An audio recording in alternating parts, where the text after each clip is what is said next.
appropriately for the weather forecast. Was how strong the storm of hatred was going to be on that night. And don't you get sidetracked by the reports that are suggesting that maybe Trayvon was on top at the time of the shooting.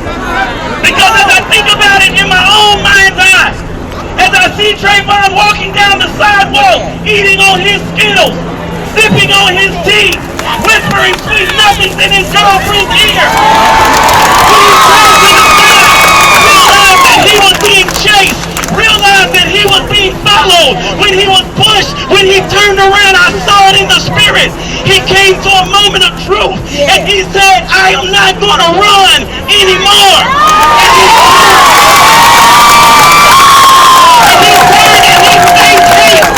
And maybe, just maybe, he gave hate a black eye. Maybe, just maybe, he threw hate on the ground. Maybe, just maybe, he died fighting against hate.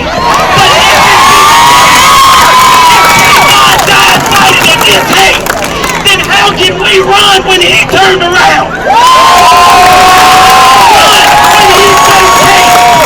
How can we do nothing when he did something? We're here today to say we will not run from hate anymore. From crime in our own city anymore. We will not run from teenagers who have no home training. We will not run downtown unsafe.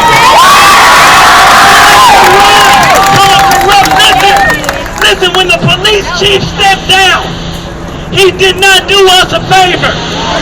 We would have much rather that the police chief stepped up and simply did what's right. All we wanted the police chief to do was do what's right. Like the NYPD did on Friday when they dismissed the 4 officers that were responsible for the Sean Bell shooting. Just do what's right. Mississippi did in Hinds County when they charged with capital murder and a hate crime the murderer of James Craig Anderson, who ran him over and killed him because he was black. Just do the right thing.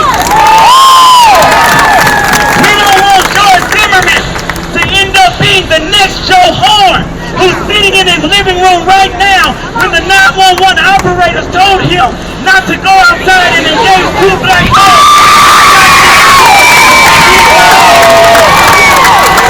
But at least they took him to jail. At least they put him in handcuffs. The travesty is the fact that George Zimmerman has not been charged with a crime. We're not putting this on all white people. We're not putting it on Hispanic people. We're putting it on George Zimmerman.